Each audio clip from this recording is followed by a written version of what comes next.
Tayo sa ating pag-aaral po, mga kapatid, no, ng mga salita po ng Diyos. At nung last Sunday ay atin pong pinag-aralan ang may kinalaman po sa tinatawag na the importance of God's Scripture, no? Ang kalagahan ng mga kasulatan o kasulatan ng ating Panginoon, ng ating Diyos. Okay? So, atin po nakita doon kung gaano po kahalaga ang Scripture.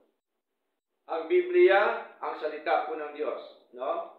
Napakahalaga po sapagkat ito po ay nagpo-convert sa atin.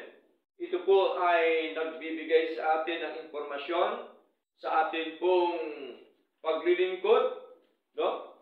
Sa ating Panginoon. Ito po ay nagbibigay sa atin ng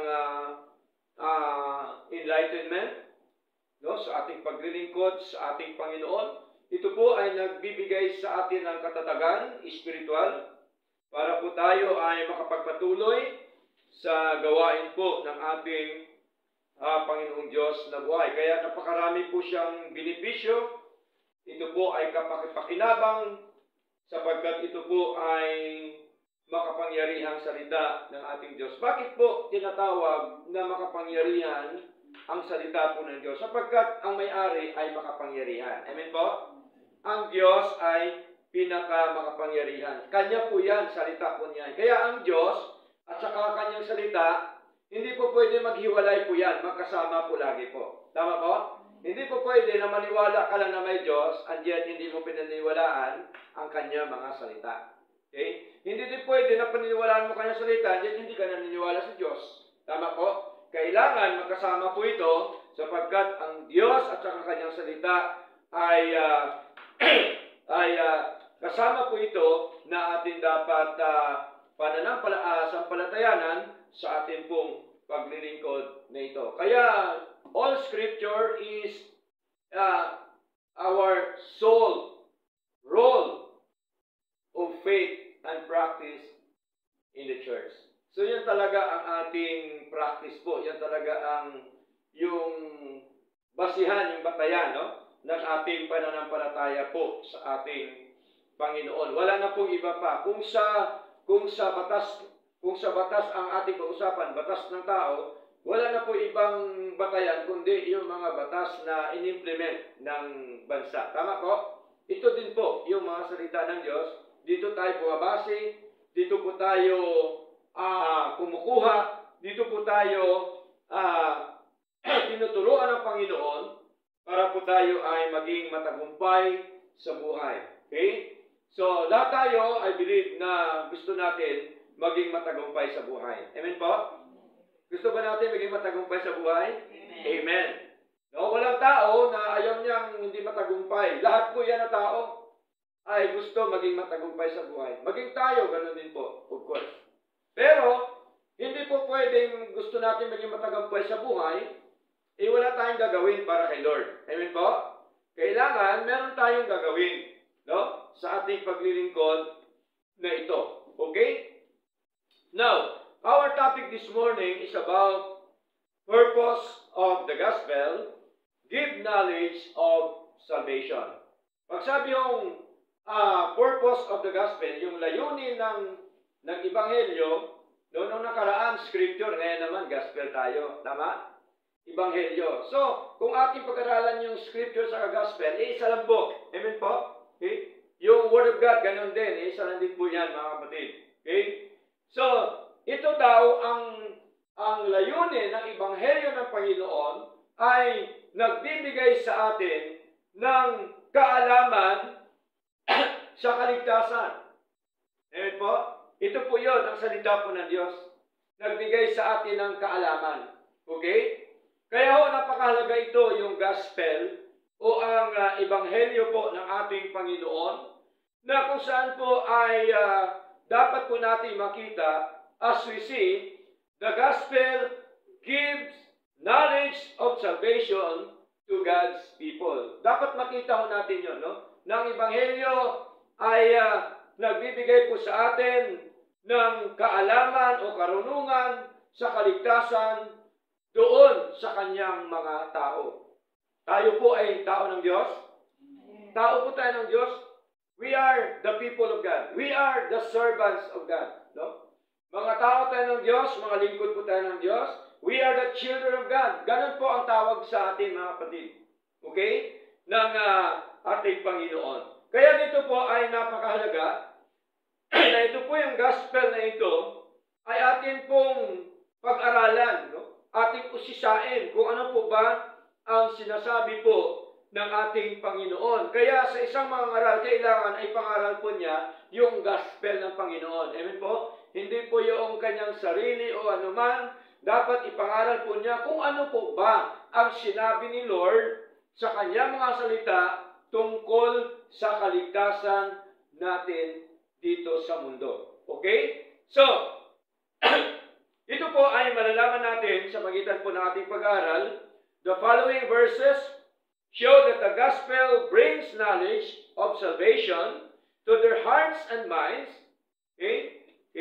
hearts and minds, and causes them to rejoice the works of God. Kaya tayo ay nagagalak sa paglilingkod sa ating Panginoon dahil yung kanyang gospel ay nagbigay sa atin ng kaunawaan, nagbigay sa atin ng pruweba, ebidensya, na tayo po ay nagagalak sa mga ginawa ng ating Panginoon. Amen po? Nagagalak ba tayo sa mga ginawa ng Diyos? Amen. Dapat po tayo magalak. Tingnan niyo po, no? Ang mundo pa lang, ginawa ni Lord. Okay? Ang hangin, ang sarap-sarap, di ba? Sariwa, hindi natin nababayaran yung hangin. Di ba? Nakahinga tayo, walang bayad. Libre. Binigay po yan ni Lord, mga kapatid. Okay? So, lahat po yan, binigay po ng ating Panginoon. Kanya po yung ginawa para po sa atin, mga kapatid. No? Kaya po, di po ba ang sa Genesis po, ay ginawa ng Diyos ang mundo, mga minamahal, at ang lahat ng mga bagay sa mundong ito, 6 na araw lang, mga kapatid. Lahat po yan nagawa po ni Lord. Okay? Si Lord po ba ay, nung ginawa ba niya ang langit, nag-drawing po ba siya ng langit? Hindi. Salita lang po ni Lord. Nagkaroon ng katuparan. Amen? Nagkaroon ng ebidensya yung kanyang sinasabi. Lahat po yan. No? Maging ang tao, ganun din po ang paggawa ng ating Panginoon. Kaya lahat po ito, mga kapatid, ay dapat po natin makita, masumpungan natin sa gospel. Amen po? Sa banal na kasulatan ito, natin makikita kung ano po ang sinasabi ng ating Panginoon. Kaya tayo bilang lingkod ng Diyos, kaya tayo bilang tao ng Diyos, dapat po natin paniwalaan ang ebanghelyo ng ating Diyos. Amen po? Kaya po, tingnan niyo po, yung mga taong nireject po nila ang ebanghelyo ng Panginoon, mga kapatid, ano po ang nangyari? Sabi ng banal na kasulatan, mga minamahal. No? Basahin po natin ang aklat po ng sa Old Testament po, mga kapatid. Okay? Basahin natin ang Hosea chapter 4, verse 6. Ano sabi dito, mga kapatid? Hosea chapter 4, verse 6. Sabi dito ni Lord, "My people are destroyed for lack of knowledge, because thou hast rejected knowledge. I will also reject thee, that thou shalt be no priest to me, seeing thou hast forgotten the law of thy God. I will also forget thy children." Tingnan niyo po, ang aking bayan ay nasira dahil sa kakulangan ng kaalaman. Okay? Saan sila nasira dahil sa kakulangan ng kaalaman? Sa mga salita po ng Diyos, sa mga ebanghelyo ng Panginoon, sa mga gospel, sa mga kasulatan, sa mga salita po ng Diyos. Kaya sabi dito, sapagkat ikaw ay nagtakwil ng kaalaman, no? Maraming tao tinatakwil ang salita ng Diyos, tama po? Okay? Maraming ayaw ng mga salita po ng Diyos. Maraming allergy ng mga salita ng Diyos. Pagka binubuklat mo ng Biblia, tumatakbo na ang mga tao. Tama po? Ayaw na ayaw sila, ayaw na ayaw nila yung mga salita po ng Diyos. Pero tayo, bilang mga anak po ng Diyos, bilang mga sumusunod sa Panginoon, mas gustong-gusto natin ang salita ng Diyos, nagagalak po tayo. Nagagalak pa tayo pag pinapakinggan natin salita ng Diyos? Nagagalak tayo kasi po, tayo gusto natin mapakinggan kung ano po ang sinasabi ng ating Panginoon. Binabasa natin kung ano sinasabi ng Lord. Kaya sabi ho dito mga kapatid, sapagkat ikaw ay nagtakwil ng kaalaman, akin namang itatakwil ka upang ikaw ay huwag maging saserdote ko. Yamang iyong nilimot ang kautusan ng iyong Diyos, akin namang kalimutan ang iyong mga anak. Okay? Ito po ay binanggit po niya dito mga kapatid sa mga Israelita during the time, no? Na kung saan po ay merong namumuno, merong nangunguna, mga minamahal. Ang sabi po ng Panginoon kay Hosea, mga kapatid, na ito po ay dapat ang salita ng Diyos ay huwag nating i-reject. Amen? Huwag nating dapat pawalang bahala sa ating paglilingkod na ito. Manapay dapat ito po ang salita ng Diyos ay atin dapat panghawakan. Okay? Sapagkat dito po tayo binibigyan ni Lord ng wisdom, knowledge, understanding sa atin pong pamumuhay dito po sa lupa, mga kapatid. Lalong-lalo na po upang ating malaman kung paano tayo iligtas ng ating Panginoon. Okay? Now, number one sa atin pong pag-aaral po ito, no? Number one, the gospel bring knowledge about eternal salvation. Ang ebanghelyo nagdadala ng kaalaman tungkol sa walang hanggang kaligtasan. Okay? So, ibig sabihin po, ito po ang Biblia o ang salita po ng Diyos. Kasi maraming mga ngaral, tingnan niyo po mga kapatid, maraming mga ngaral ngayon, basahin mo lang daw ang salita ng Diyos, maligtas ang iyong kaluluwa sa impyerno. Mali. Bakit? Ang nagliligtas sa atin ang Diyos. Amen? Ang Biblia, ito po, ang salita po ng Diyos, informasyon para sa atin. Amen po? Kung ano ang ginawa ng Diyos para sa atin. Okay? Tungkol sa kaligtasan at buhay na walang hanggan. So, ibig sabihin, meron pong record. Amen? Meron pong kasulatan. Merong ebidensya na ginawa pong Diyos para po sa ating kaligtasan at buhay na walang hanggan. Ano na lang po ang dapat natin gawin once na mabasa natin ang salita ng Diyos, once na mapakinggan natin ang tamang aral ng Panginoon, ano po ating gagawin mga kapatid? Sampalatayanan na lang natin. Amen po? Paniwalaan na lang natin. Pero tandaan po natin, maraming mga mananampalataya ngayon na sabi ni Lord, ito pong mga pananampalatayang ito ay wala rin kabuluhan. Tingnan po natin mga kapatid, no? Basahin po natin. Aklat po ng James, no? Santiago, ano po sabi dito ni Pablo mga kapatid tungkol sa pananampalataya, no? Sa wikang Tagalog, okay, wikang Tagalog, babasahin ko po sa inyo, James chapter 2, verse 17, gayon din naman, ang pananampalataya, kung ito ay walang magawa, ay patay bilang nag-iisa. Tingnan niyo po mga kapatid, no? So, kung ang isang tao pala, merong pananampalataya, ngunit wala namang ginagawa sa Diyos, ano po ang trato ng Panginoon sa kanya? Isang pananampalatayang patay. Bakit? Kasi walang gawa. Amen po? Nakita niyo po, maraming mga tao ngayon, ang bukang bibig nila ay nananampalataya sa Diyos. Tama po? Pero, walang gawa. Hindi yung nila ginagawa yung nais ng ating Panginoon. Ito na yun natin. Verse 18, oo, ang isang tao ay maaring sabihin, ikaw ay may pananampalataya at ako ay may mga gawa. Ipakita sa akin ang iyong pananampalatayang hiwalay sa iyong mga gawa at ipakita ko sa iyo ang aking pananampalataya, no? Sabi po ni James, mga kapatid, sa pamamagitan ng aking mga gawa. Yung pananampalataya ba na walang gawa, nakikita po ba? Nakikita po ba ang pananampalataya na walang gawa? Hindi nakikita. Pero yung pananampalataya na may gawa, nakikita po ba? Nakikita, mga kapatid.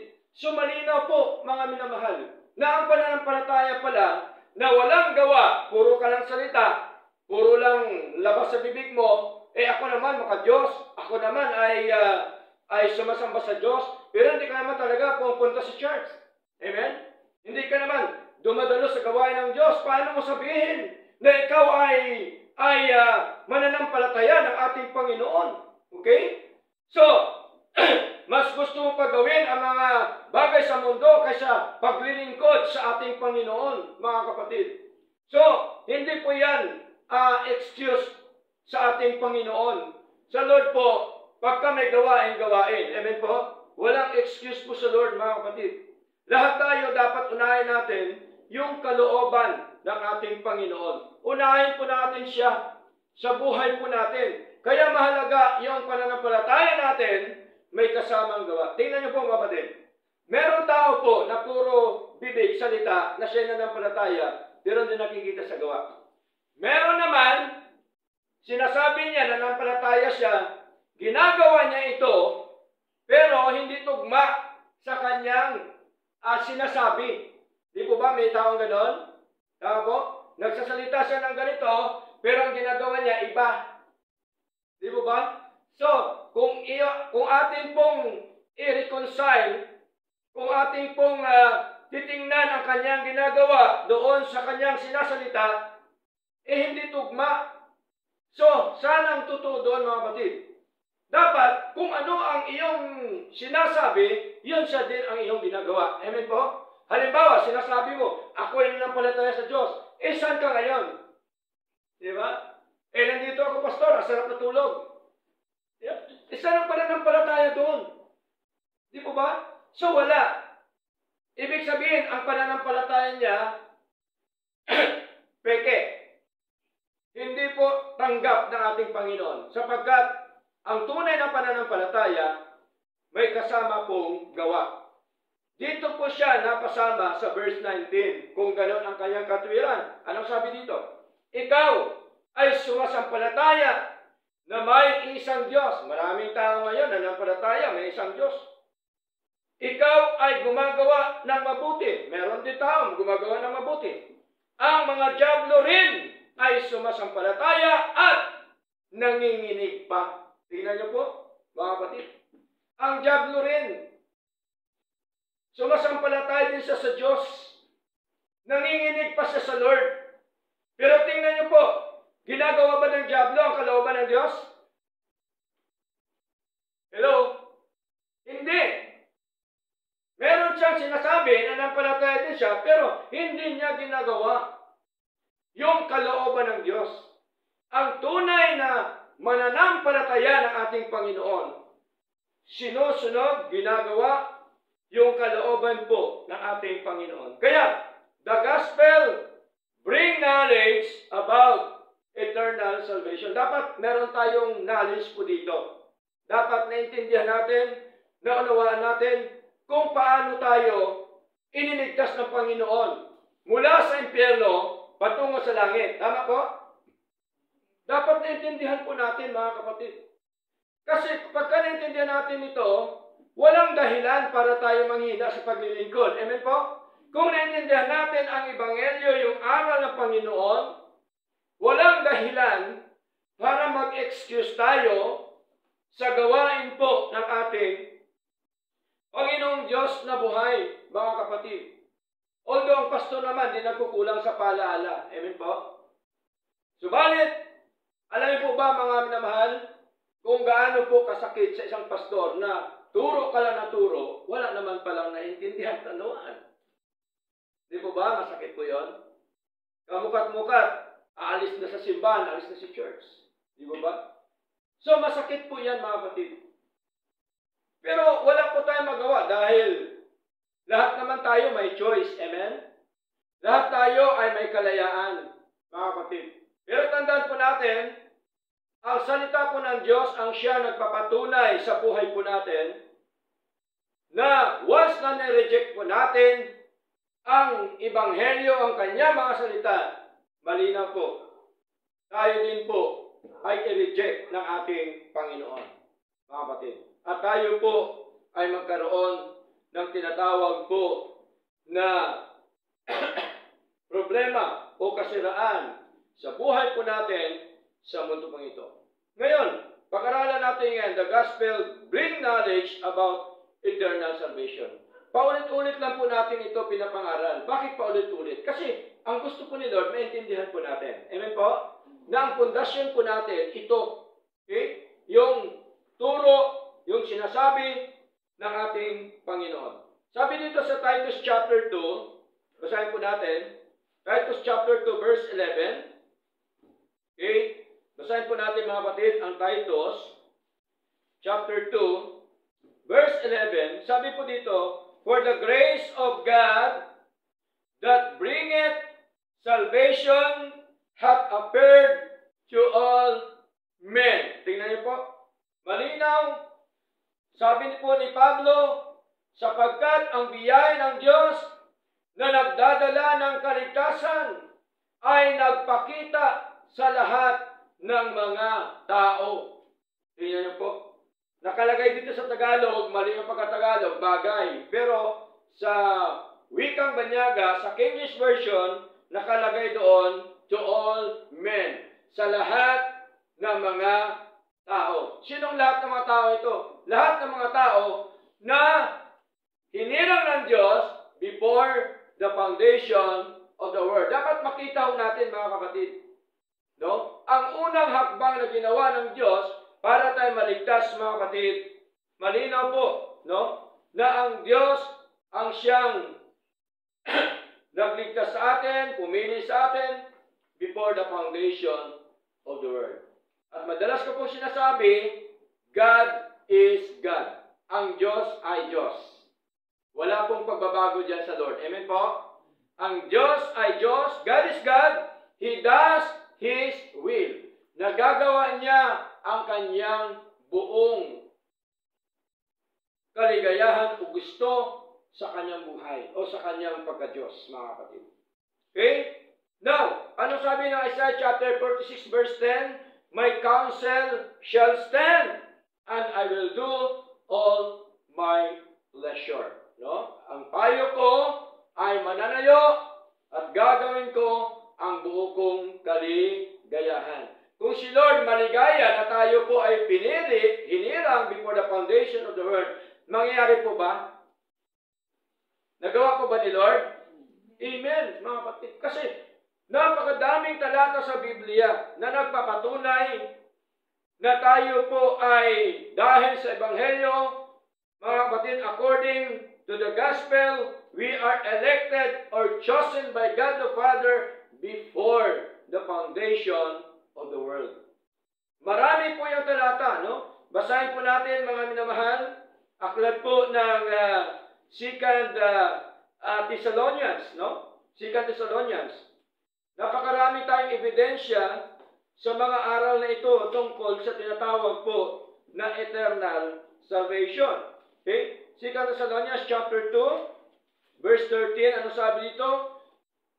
Sabi po dito, but we are bound to give thanks always to God for your brethren, beloved of the Lord. Okay? Ang tinutukoy po dito na brethren, mga kapatid, yung mga kapatid sa church ng Thessalonica. Nasabi po dito, mga minamahal, because God hath from the beginning, okay? God from the beginning chosen you to salvation through sanctification of the Spirit and belief of the truth. Una ang kaligtasan, and then kasunod yung belief natin sa mga salita ng ating Panginoon. Sapagkat tandaan po natin, yung natural man ay hindi po yan niya kayang sumampalataya, no? Sa mga salita po ng Diyos. A natural man cannot believe God. A natural man cannot receive the Word of God. Okay? A natural man cannot hear the Word of God. Hindi po niya pwedeng pakinggan, basahin kasi po, siya po ay nasa natural na kalagayan po niya, mga kapatid. Basahin po natin, aklat po ng 1 Corinthians, mga kapatid. No? 1 Corinthians, okay? May mga ebidensya po tayo, mga minamahal. Sabi po dito, sa verse 14, but the natural man receiveth not the things of the Spirit of God. No? Datapwat, hindi tinatanggap ng likas na tao. Yung natural man, likas na tao. Yung kalagayan natin bilang tao from the very start of our life here on earth, ito po yung natural man.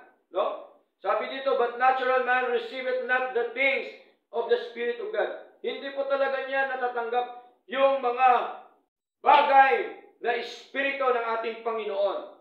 Ano pa sabi po dito? For they are foolishness unto him. Para sa kanya, kamangmangan, walang kabuluhan. Neither can we know them because they are spiritually discerned. Tingnan niyo po, no? Sabi po dito, sapagkat ang mga ito ay kamangmangan sa kanya, hindi niya maaring malaman ang mga ito, sapagkat ang mga ito ay nalalaman ng espiritual. So, ibig sabihin po, una po yung pagbigay sa atin ng Diyos ng kaligtasan at buhay na walang hanggan, and then ang kasunod po, yung ating pananampalataya sa mga bagay na espiritual ng ating Panginoon. Amen po? Ang gospel po ba mga bagay na espiritual ng Diyos? Amen. Ang gospel ay mga bagay na espiritual ng ating Panginoon. Kaya malinaw po mga kapatid, ng natural man, wala pong kakayanan, mga minamahal. Kaya tingnan niyo po, di po ba, kahit po maglupasay ka dyan ng pangangaral, hanggat ang tao hindi na born again, hindi niligtas ng Panginoon, hindi po talaga makinig yan ng mga salita ng Diyos. Para sa Kanya, kamangmangan, kahangalan, ang mga bagay na ito. 1 Corinthians chapter 1, verse 18, ano sabi? For the preaching of the cross is to them that perish foolishness. Tingnan po, meron pala mga taong napapahamak. For the preaching of the cross is to them that perish foolishness. Para sa kanya, sa isang taong napapahamak, mga kapatid, ay kamangmangan. But unto us, which are saved, it is the power of God. Tingnan niyo po. Sa mga naligtas daw, ito ang kapangyarihan ng Diyos. Ang alin? Yung preaching, pangangaral ng Ebanghelyo ng ating Panginoon. So malinaw po yun mga kapatid, na ang kaligtasan natin, according to the gospel, we are elected or chosen by God the Father before the world began. Number 2, according to the gospel, we are redeemed by the blood of our Lord Jesus Christ. Tayo po ba tinubos ni Kristo? Amen, mga kapatid. Tinubos tayo ng ating Panginoon. Ito po yung tinatawag na eternal redemption na sinasabi po ng banal na kasulatan. Pag sabing eternal, walang katapusang pagtubos, tama? Walang katapusan. Ibig sabihin, kung meron kang eternal redemption, meron ka rin eternal salvation. Amen po? So, malinaw po yan mga kapatid. Saan natin makita? Dito po sa Ephesians. Basahin natin, Ephesians, mga kapatid. Ephesians chapter 1, verse 7. Sabi po dito, in whom we have redemption through His blood, the forgiveness of sins according to the riches of His grace. So, malinaw po yan. Okay? Now, Ephesians chapter 2, verse 5. Ano sabi dito? And when we were dead in sins, hath quickened us together with Christ. By grace, ye are saved. Tingnan niyo po. Sa biyaya, tayo po ay naligtas. Bakit bubiyaya? Kasi ang gumawa ang Diyos lang. Amen po? Siya po ang nagtubos po sa atin, mga kapatid. Now, pangatlo, according to the gospel, we are regenerated by the power of the Holy Ghost. Tingnan niyo po, tayo po ay ipinanganak ng Espiritu ng Diyos. Hindi ho sa laman, kundi sa Espiritu, mga kapatid. No? Basahin po natin, Titus chapter 3. Okay? Titus chapter 3, verse 5. No, napakasarap po pag-aralan yung doctrine of grace, mga kapatid. Sabi nito, not by works of righteousness, which we have done. Na hindi dahil sa mga gawa, sa katwiran na ginawa nating sarili. Hindi pala dahil sa ginawa ng tao. Hindi dahil sa ginawa ng pastor. Hindi dahil sa ginawa ng mga ngaral, mga kapatid. Not by works of righteousness. Okay? Hindi dahil sa gawa ng katwiran ng tao o kaninong katwiran which we have done, but according to His mercy. Tingnan niyo po, He saved us. Ayon sa Kanyang kaawaan, iniligtas po tayo, mga kapatid. Kapatid, ang kaligtasan natin, awa lamang po ng Diyos. Amen? Biyaya ng Diyos po sa atin. Okay? Pag-ibig ng Diyos sa atin, kinawaan tayo ng Diyos. Sabi po dito, by the washing of regeneration. Okay? By the washing of regeneration and renewing of the Holy Ghost. Kaya nga po, ang mga na-born again, ang mga naligtas na mga kapatid ng Diyos, meron po talaga yan pagbabago sa buhay. Amen po? Kaakibat po yun, kasama po yun, babaguhin po talaga siya ni Lord. Kaya po, ang nagbabago ng buhay, hindi po yung tao sa kanyang kapwa, kundi ang Diyos. Amen? Hindi po kaya baguhin ng tao yung kanyang sarili. Okay? Magagawa niya yan, 1 araw, 2 araw, 3 araw. Pero, pagka tumagal na yan, ang tao, babalik pa rin sa dating ginagawa. Amen po? Bakit? Sapagkat hindi niya kayang baguhin ang kanyang sarili, maliban lamang na siya po ay binago ng Diyos. Amen po? Kasi ang pagbago ng Diyos sa atin, genuine po yan ang pagbago. Amen? Genuine po yan. Tunay po yan. Totoo po yan, mga kapatid. Ang pagbigay ng pagbabago ng Diyos sa buhay po natin. Tingnan niyo po, mga kapatid. Ang Ama ang may gawa ng kaligtasan natin, ang Anak ang may gawa, at ang Banal na Espiritu ang siyang may gawa. Basahin po natin, mga kapatid. Aklat po ng Hebreo. Ano pong sinasabi ho dito? Sa ating eternal salvation. Meron po bang word na eternal salvation sa Biblia? Meron. Sabi dito, and being made perfect. He became. Sino ang tinutukoy niya? Ang Diyos. Ang tinutukoy po dito ni Pablo na perfecto na sakdal yung Diyos, and being made perfect, He became the author of eternal salvation unto all them that obey Him. Tingnan niyo po. Ang author pala ng ating eternal salvation, walang iba kundi ang ating Diyos. Okay? At ang kasunod, yung pagsunod sa Kanya.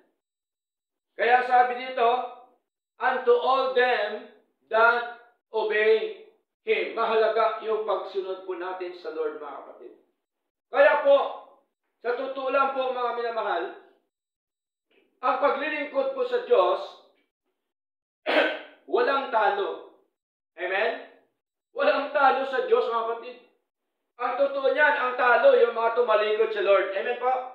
Yung mga umayaw na sa ating Panginoon, para silang nagtampo sa ginto, higit pa.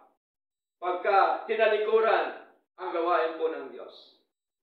Okay? Walang lugi sa Lord. Puro panalo sa Panginoon. Sapagkat tandaan po natin, mga kapatid, ang Diyos po ay tapat sa Kanyang mga pangako.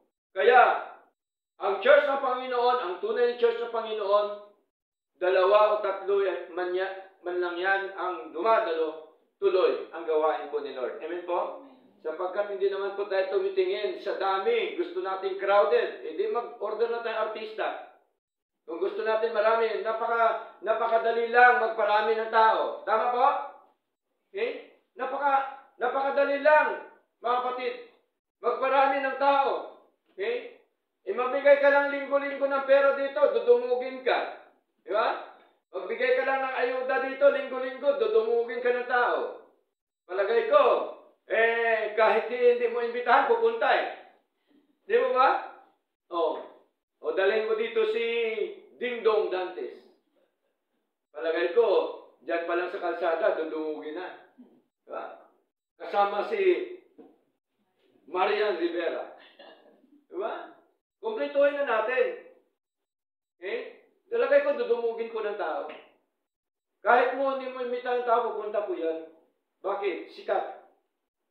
Pero tandaan po natin, sa atin bilang lingkod ng Diyos, bilang anak ng Diyos, walang ibang sikat sa atin, kundi ating Diyos. Amen po? Si Lord ang pinakasikat sa lahat. Makapangyarihan po sa lahat. Kaya dapat siya ang tinataas. Amen po? Dapat siya ang binibigyan ng karangalan, hindi yung tao. Mga kapatid. Tandaan po natin, ang tao, ang lahat ng mga bagay sa mundo, lumilipas po yan. Tama po? Okay. Kahit man gaano ka kaganda, gaano ka kagwapo, lumilipas po yan pagka nagkaroon na ng edad. Amen po? Lilipas po talaga yan. No? Lalabas yan at lalabas kahit man punuin mo pa ng anong tawag dito? Nilalagay dito? Make-up. Kahit man punuin mo mga make-up din katulad ko para may make-up. Di ba? Mawala din po yan. Kasi po, ang tao, tayo, ang lahat ng mga bagay sa mundo nito ay temporary lamang po, mga kapatid. Now, nakita ho natin, the gospel bring knowledge about eternal salvation. Sampalatayanan na natin, kapatid, na may kasamang gawa, yung sinasabi ni Lord. Okay? At makita po natin kung paano tayo pagpalain ni Lord sa mga bagay na espiritual at sa mga bagay material. Na number 2, the gospel bring knowledge about practical salvation. May practical ba tayo na pamumuhay dito sa mundo? Andito pa tayo Namumuhay pa tayo. Kaya kailangan natin maligtas. Tama? Okay? Kailangan din natin ng kaligtasan. Ito yung tinatawag na temporal salvation or practical salvation, mga kapatid. Dapat practical ang pamumuhay po natin na base sa mga salita ng Diyos. Hindi yung practical na gusto ng tao. Diba? Ano po yun? Ang practical na gusto ng tao. Sabi ng magulang sa anak, anak, ang ganda-ganda mo, mag-asawa ka na lang ng mayaman kahit na matanda na. Practical na lang, anak. Yeah? Iba ang practical na tinuturo ng Diyos kaysa practical na tinuturo ng tao. Iba po yun. Yung practical nito na pamumuhay natin, napakahalaga, no? Sapagkat ang gusto ni Lord, huwag tayong maging ignorante sa mga salita ng Diyos. Okay? We are saved from the ignorance of the gospel. Kaya nga ang gospel pinapangaral para tayo maligtas sa pagka-ignorante kung anong sinasabi ni Lord tungkol sa ating pamumuhay dito po sa lupa, mga kapatid. No? 2 Peter chapter 3, basahin po natin. 2 Peter chapter 3, verse 5. Sabi po dito, for this, they willingly are ignorant of that by the word of God, the heavens were of old, and the earth standing out of the water and in the water. Malinaw po, sapagkat sadyang nililimot nila na merong sangkalangitan. Okay?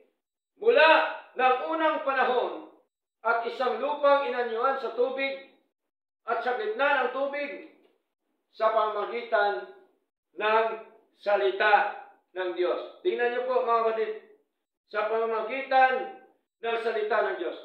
That by the word of God. Okay?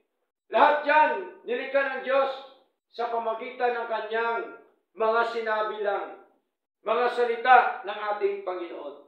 Kaya, ang salita niya, ginawa niya ngayon tong verbal.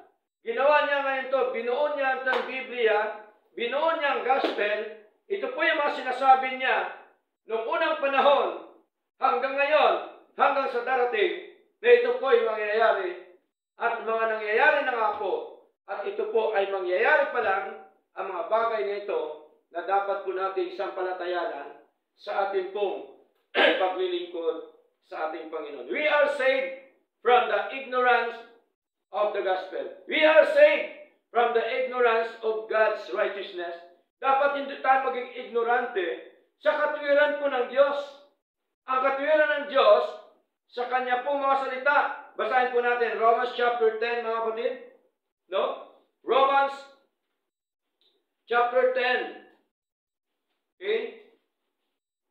Verse 1 hanggang sa mga sumusunod. Sabi po dito, Brethren, my heart's desire and prayer to God for Israel is that they might be saved. Okay? Saan sila maligtas? Sa mga maling ginagawa. Verse 2, For I bear them record that they have a zeal of God, but not according to knowledge. Sapagkat sila'y pinatutuhanan ko na may mga pagmamalasakit sa Diyos, datapwat hindi ayon sa pagkakilala. Verse 3, For they being ignorant of God's righteousness and going about to establish their own righteousness, have not submitted themselves unto the righteousness of God. Ito pong problema, mga kapatid. No? Itong problema. Sapagkat sa hindi nila pagkaalam ng katwiran ng Diyos, no? Mga ignorante sila, at sa pagsusumakit na itayo ang sariling kanila, ganun pong mga tao ngayon, gusto na katwiran nila, no? Matatayo. Ay hindi sila napasakop sa katwiran ng Diyos. Marami pong tao ngayon nakakalungkot na hindi nagpapasakop sa katwiran ng ating Panginoon. Sa mga salita ng ating Panginoong Diyos na buhay. Kaya po, tayo iniligtas sa pamamagitan ng gospel. Saan tayo iniligtas? Doon po mula sa pagka-ignorante sa mga katwiran ng ating Diyos. Kaya ang katwiran ng Diyos mahalaga. Amen? Hindi yung katwiran natin ang masunod. Katwiran dapat ng Diyos ang siyang masunod sa buhay po natin, mga kapatid. No? Saan pa tayo naligtas, mga manal? From wrong doctrine. From wrong worship. Di po ba? Oh, dati, ang doktrina natin, akala natin tama, mali pala. Okay? Wrong worship. Dati, ang pagsamba, akala natin tama, mali pala. Tayo po ay tinuruan ng Diyos sa pamitan ng kanyang gospel. Amen po? Ano pa? Wrong living. Maling pamumuhay. Akala natin tama na po yung pamumuhay. Pero mali pala. Kaya tayo niligtas ng Panginoon sa pagitan po ng kanyang ebanghelyo. Wrong person.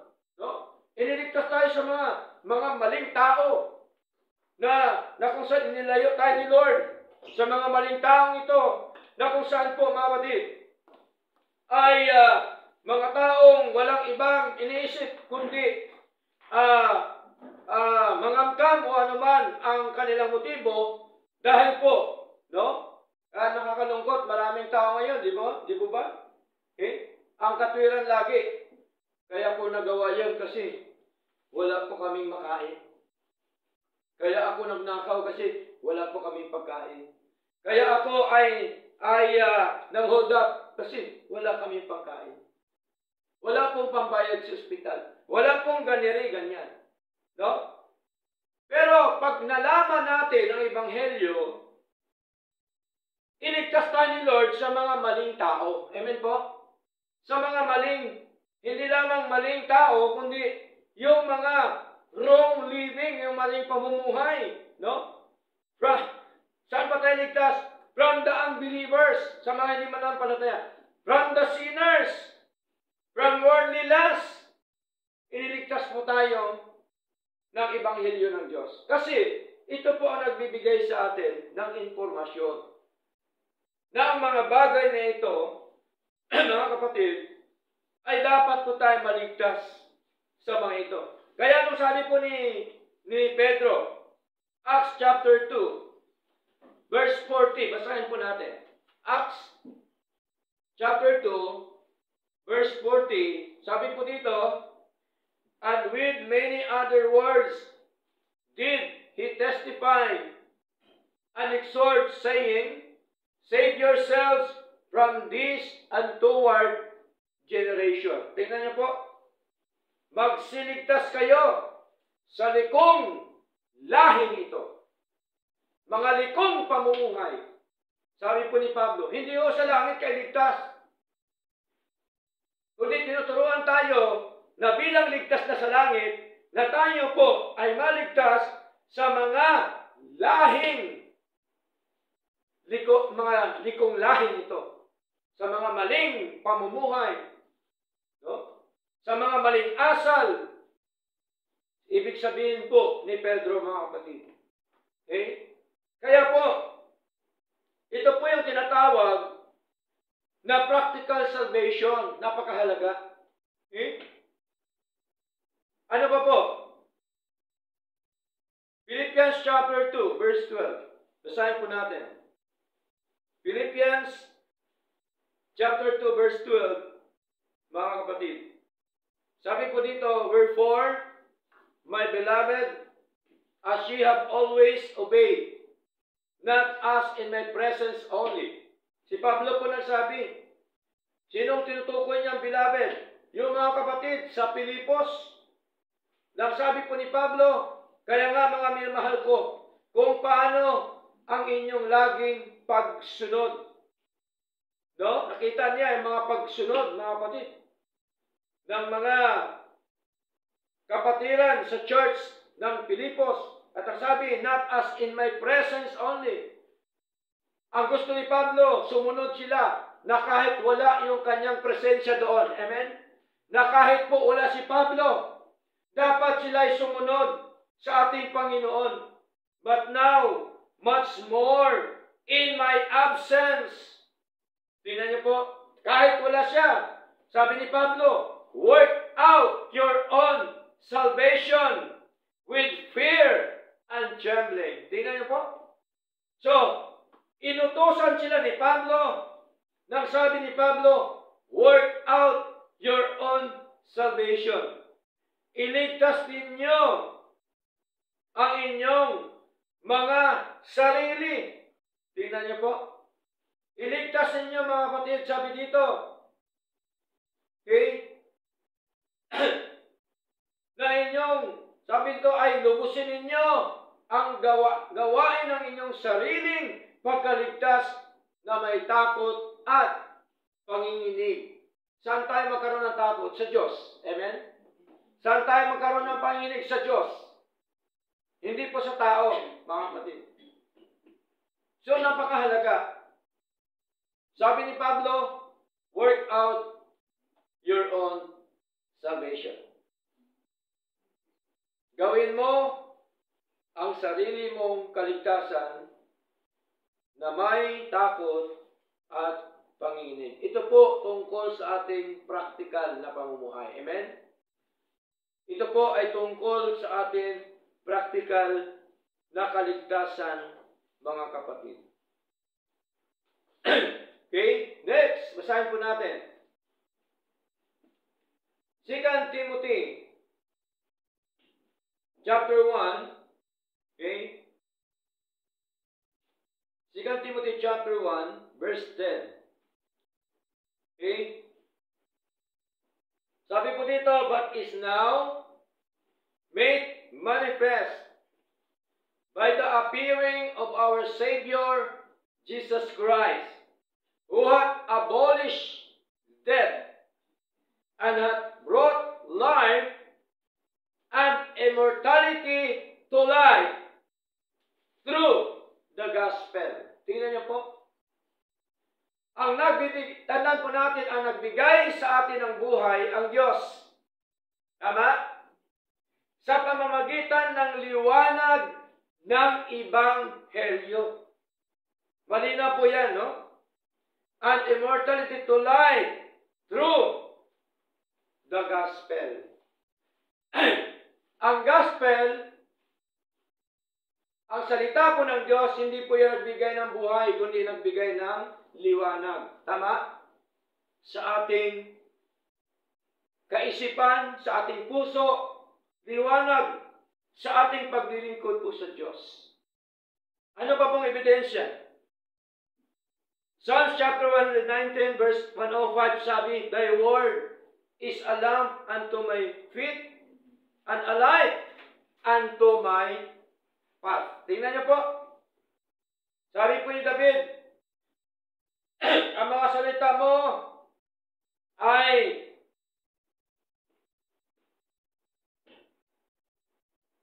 liwanag sa aking mga paa. Okay? Ay ilaw sa aking mga paa. Thy word is a lamp unto my feet and a light unto my path. At liwanag sa aking dinaraanan.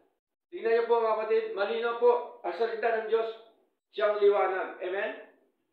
Siyang liwanag sa buhay po natin, makita natin ang katotohanan.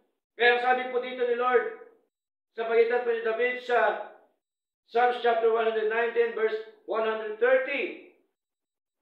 the words giveth light. Ang mga salita ay nagbibigay ng liwanag. Liwanag sa buhay natin. Liwanag sa ating pamumuhay paglilingkod. Liwanag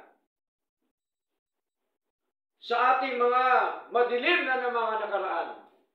Ito po ang liwanag, ang salita ng ating Panginoon. Tingnan niyo po kung gaano nagawa, kung paano natin nakita na napakahalaga.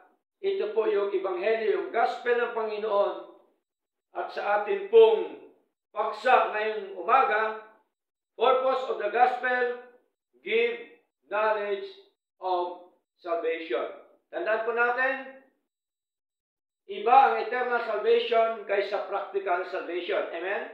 Magkaiba yan. Ang eternal salvation, ang may gawa, yung Diyos lang. Amen po?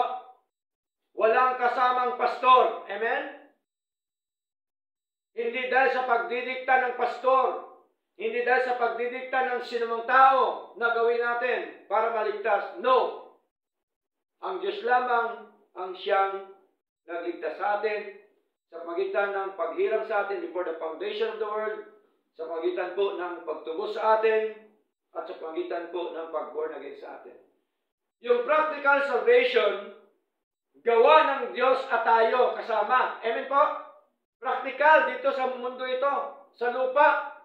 Alangan naman iasa mo lahat sa Lord. Binigyan ka nga ni Lord ng paa ayaw mong pumunta. Tama? Kaya tayo binigyan ni Lord ng parte ng katawan natin para magawa natin yung parte natin. Amen po? Ano po yung parte natin? Pagsunod sa Lord. Practical salvation, practical living natin dapat maging matuwid, maging maayos. Sarapan po ng ating Panginoon. Kaya mahalaga yung knowledge from the gospel of our God. Okay. Now, conclusion na po tayo mga kapatid. Conclusion na po tayo. Okay? The gospel is directed only to born-again children of God. Tandaan po natin ang Ebanghelyo, diretso po yan sa mga na born again na, sa mga anak po ng Diyos. Ang hindi anak ng Diyos, hindi po talaga yan makinig ng Ebanghelyo ng Diyos. Amen po? Naniniwala ba tayo? Ang hindi sa Diyos, hindi po talaga yan nakikinig ng salita ng Diyos. Basahin po natin. Okay, bago tayo magtapos mga kapatid, kailangan meron tayong ebidensya sa mga bagay na ito. John chapter 8, verse 47.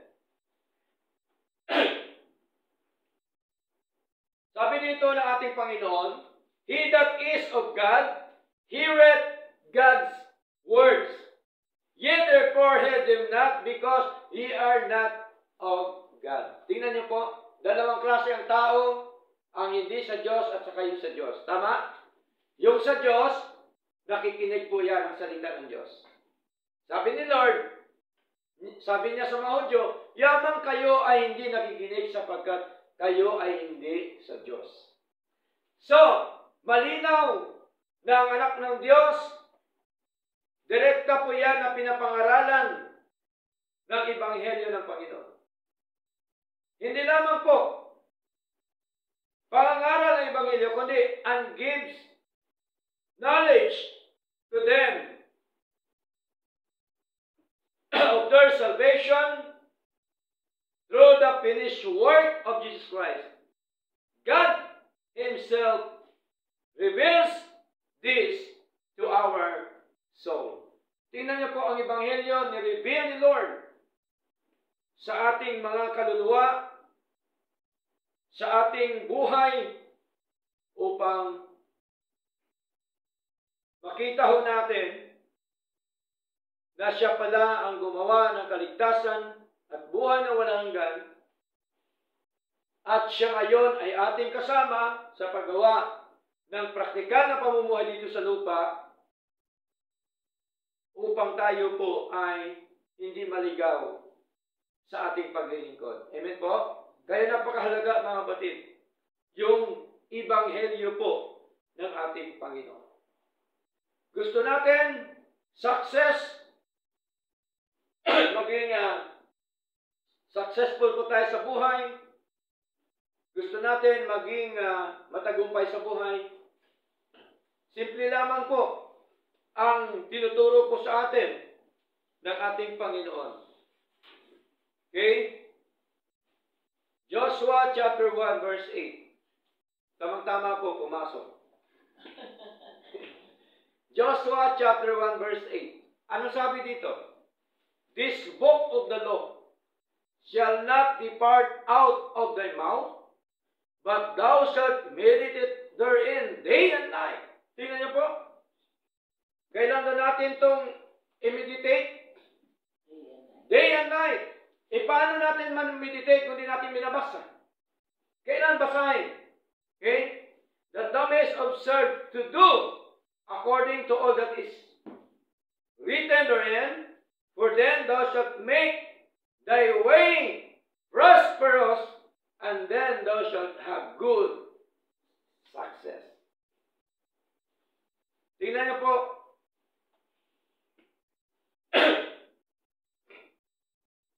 Yan palang susi para tayo maging mabunga, maging matagumpay sa buhay po natin. Yung salita po ng Diyos, ang Ebanghelyo, yung Gospel, ay mahalaga sa buhay po natin. Nawa, ang puso natin, laging uhaw sa mga Ebanghelyo po ng ating Panginoon. Purihin po ang Diyos. Sa Diyos ang lahat na karangalan at kwalitiyan. Tayo po lahat ay tumayo at tayo po